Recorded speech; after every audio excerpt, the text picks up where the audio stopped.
Hey everybody, welcome to Test Chamber, where we look at new games or unreleased games like Splatoon. We're looking at the single-player campaign right now. Ben Reeves is playing. It's me. I'm here, Kyle Hilliard. Ben Hanson is sitting in. Hello. And we have Corey Olcsvary from Nintendo Treehouse, who maybe you've already watched our multiplayer video. If you haven't, you should. But this is the single-player game. Yep. And this takes, where does this take place again? Yeah, so the main game, or the main town or hub of Splatoon is called Inkopolis, and there's this dude called Captain Cuttlefish that is hiding out in Octo Valley underground. You're actually underground, and you're fighting against the Octarians, who are the octopus arch-rivals of the Inklings. You've got the Inklings, the squid-like characters, and you've got the Octarians, the octopus-like arch-rivals.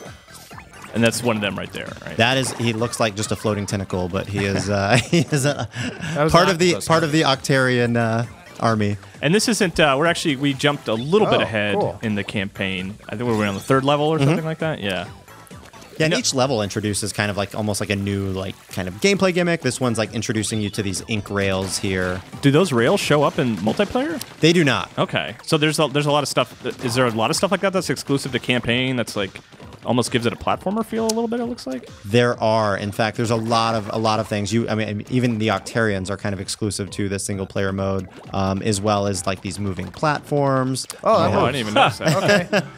And here it's kind of teaching you, in this particular level, you're kind of learning how to... is that tuna? That is actually a canned special, which is got an Inkzuka inside of it. My people get captured and put into cans like that.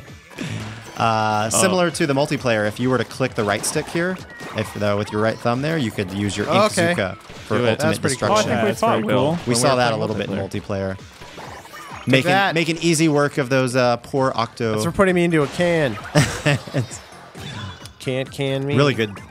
This is cool. So you have these kind of like floating platforms that you kind of like hop between for these like little sections. I mean, before we started recording, you even like recalled like Mario Galaxy as a reference. Just in the way that's structured, sort of, right? Right, jumping from like almost these like little bite-sized platformy, parts of the level to the next one. Yeah. So Corey, in the lore of Splatoon, can you explain how this is underground? What's happening here? Yeah. Can you actually look up at the sky while he explains, Reeves? Sure. I mean, it's actually really, really funny because the Octarians, while you're underground, they've almost like built this like sky wall. So it's like the Truman Show. They don't want to believe that they've been like outcast and living underground. So that's Shouldn't they part be of underwater though. Like that's what's really confusing. That's the confusing part is that they're not underwater. So they've actually stolen the power source to Inkopolis, which is this giant electric catfish that is called a zapfish. They stole it. They took it underground. So Captain Cuttlefish, who is this elderly, he's like this old inkling. Who can't produce ink the way he used to. It's just some of the dialogue we saw in there. Does he have a cereal? Does he have a cereal? Like a Captain Cuttlefish? So he kind of acts as like your guide through the story mode. My question. Corey, turn away from Ben Reeves. I mean, is that something you would want? Yes. You would want? And then you get a spoon Amiibo. Some inklings. But yeah, so what's his deal? He is kind of your guide. He actually lets you know that, hey, like, by the way, the Octarian Zone, we're actually at the end of this level here. I should point out, this is one of the electric catfish that you've actually just rescued. There's a couple. There's smaller ones as well. So want to hop into another single player level? Do another one. Cool. So this is like the second level that we're looking at. We actually, you can tackle the levels in any order. You were saying, right? Yeah. Yeah, whenever you get to like a zone in the game's hub, you're able to kind of tackle them in an order that you'd like to. Yeah, you just totally took out all of those Octarians there. And even though we can't show it, can you explain how that hub works? And you said there was a boss involved then? Yeah, there's multiple bosses. So the hub of Octo Valley looks like just this really sad place, right? Kind of dark, where all of the Octarians live. And you'll enter the levels through these kind of almost like these little kettles, right? That you entered in. And then each single-player level is kind of just self-contained. Once you beat enough single-player levels and rescue enough of the smaller zapfish, you'll gain access to be able to go fight a boss in that area, Okay. and then head to the next area of Octo Valley. Would you describe the single player as like a series of challenges, or is there actually like a story running throughout it, or how are you guys framing that? There is a story to it. It's, oh my god, I gotta just mention this character here really quickly and get back to this. This is a squeegee, and you of cannot course. Destroy him. Oh, And So Reeves, keep ruining trying to my- destroy him. he's ruining my painting. what he does is he will just suck up all of the ink that you just did. A really good job of laying down. He's like that character from Wall-E that wants to everything. There we go. And sorry, the single player does have a story, but it also really works on the other level of really training you for a lot of the multiplayer modes, which is Sure. kind of, for a lot of players, is going to be that bread and butter mode where you're What? going to go in. But That's actually a good question that I had is like when you guys first showed it at E3 and everything, it was very much like this is a multiplayer game, multiplayer focused. Is there a lot here for single player? Like is this a full campaign or is this really meant to just kind of get you ready for multiplayer? there is a campaign. There's a good number of levels, but Cool. I think players are going to find that it really is teaching you a lot. I think about the story. I find it to be just absolutely hilarious with all of the Octarians. I want that. It's just nice to see a new world from Nintendo. Yeah. Something to be introduced. You're like, okay, they're trying to deal with a bunch of fish puns. All right, I think I'm on board for this. Well, And- it is interesting because, like, I don't know, this feels pretty robust to me for a single-player game. But yeah, it's Just definitely after like just tackling even just a multiplayer few focused. levels, we've already seen quite a bit of different things. Yeah, so. different types of enemies. We see those like octo rollers. You see the squeegee there, and trying to. I mean, even this wall here, you're trying to tackle. You're not able to get up this wall unless you're able to get it covered completely with ink. Oh right? boy, Oh, is so this the way to that's do that it? thing. That's fine. That's not the way I would approach it. Okay. but, That's a way. there you Yeah, go. that seems slightly better. Get there Well, before the teach his squeegee own. gets there. Teach his own.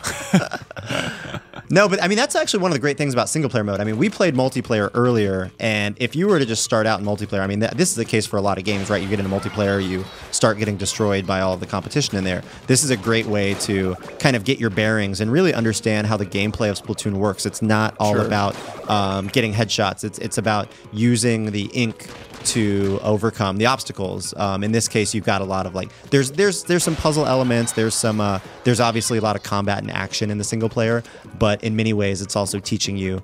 These are some of the tools that you're going to want to take into multiplayer, squid jumping, and using your sub weapons strategically to take out these Octarians who have the shields. Climbing walls here, because in a lot of the multiplayer levels, you've got great little perches for hiding up on. Oh my gosh. But it is worth noting that like you don't really unlock weapons here to take to multiplayer, and you can't pull the multiplayer weapons into single player. Like the unlockables are separate, right? They are very divided Yeah. experiences in terms of the content. Gotcha. You're noticing, that the gear that you're wearing, this it's called a hero suit that you don in this mode. That is what you're going to be wearing in the single player mode. Whereas, like when you're playing multiplayer, you can deck it out in like a Hawaiian shirt and like a snorkel mask. And that bike helmet, it's actually something he unlocked, right? It's like a shield. Sort That's of? the shield. He Yeah. picked up that shield item. Yep. And we've explained the fish egg currency there in the upper right. Those are called power eggs, and the more you collect, they do act as a single player currency, which can kind of help you upgrade your character within single player mode only. So in multiplayer mode, you're collecting coins or gold through earning points by spraying ink. At the end of every multiplayer battle, you'll get experience. Here you fired at that cannon. The squeegee is going to be your biggest hurdle to get past here. So Corey, can you explain? Is this kind of like a set team that's developing this game, and have they worked on things in the past, or is it kind of like a new random assemblage of people over at Nintendo in Kyoto? The team members have definitely been on previous projects, but nothing like brand new IP. Nicely done. The layer of did the it. Octo Balls. Yeah.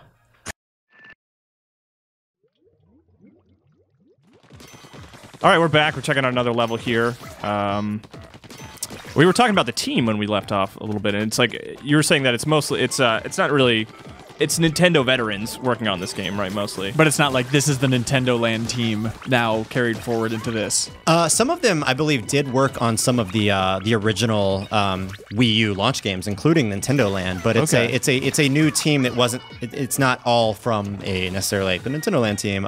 Sure. It's a team based out of EAD Kyoto. I know that E3 last year we had a video where we kind of introduced 3 of the kind of the leads on the title over there in Japan. But as a new title, one of the most exciting things is just seeing how much fun they're having with it as a new IP, and just getting to absolutely go wild with the character designs, the gameplay, and not really having anything to look back to as like, well, you know, Mario doesn't talk on a cell phone, or Mario, They're like establishing the rules of Splatoon, which is kind of cool.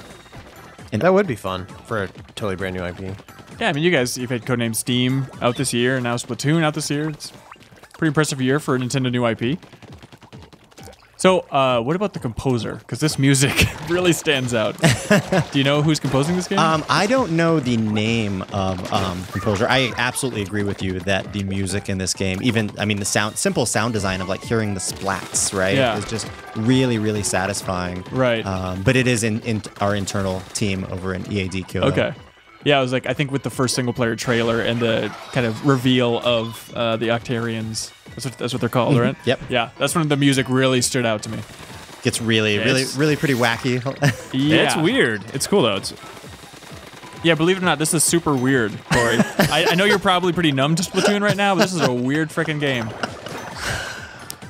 It's cool. I don't want you guys bad-mouthing it. All right. So, I mean, as you're seeing in this level, propeller lifts are a big theme here. So, this is another one of those elements that, it doesn't show up in multiplayer. So, really providing great, kind of just unique single-player experience, but in those puzzle elements, having to combine shooting the propeller and then moving forward. You got this baddie here you got to sneak behind. It's so nice to see a fan in a Nintendo game that I don't have to blow into the gamepad to get to move. So, thank God for paint. Oh my gosh. There we go. Got your launch pad to head to the next section. Is that launch pad McQuack? Is that what you guys refer to those as? I think that was like number 2. That was our number 2 choice. Yeah. Okay. Brilliant stuff. Yeah. Zapfish. Really timely.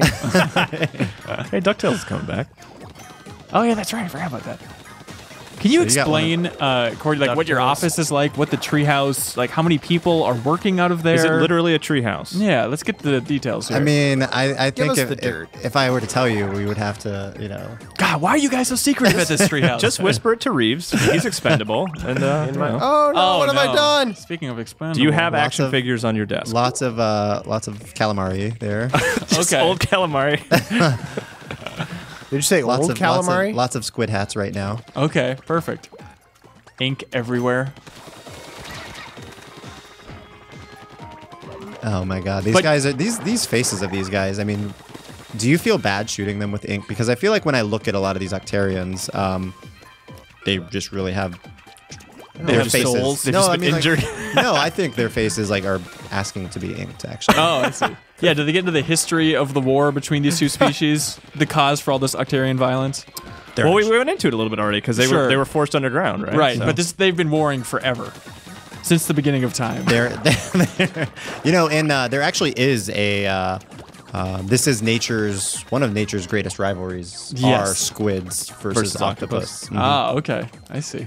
It's a tale as old as time. you are reaching the end of this single player challenge. We're gonna get into a little bit of what Amiibo do in this in a second, but wrapping it up here to save the Zapfish. Yeah, we're gonna replay this level with the Amiibo unlockable is the idea, right? Mm-hmm. Cool. Let's check it out. Okay, so we are playing the level we just played, but we used an Amiibo to unlock a challenge. So now Ben Reeves has a new weapon. It's that sniper charger weapon thing. And Corey, can you tell us a little bit about how the Amiibos work exactly? Like, what's the benefit of using them with Splatoon? Sure. So in single-player mode, you will always actually be playing with a splatter shot style weapon. It's called a hero shot. It's a rapid fire. You play with that the entire campaign. However, if you have an Amiibo, you can tap it in, and the Amiibo will challenge you to 20 challenges using, for example, we just tapped the girl Inkling in, and she gives you challenges that use the charger weapon. So essentially, you're going through many of the challenges that you've already been through in single player mode, but now with like a different take on that. So your strategy of taking out enemies are going to be a little bit different because your weapon's different. The boy Inkling, when you go through his challenges, you're going back and replaying levels with the roller weapon, the splat roller. Oh, really?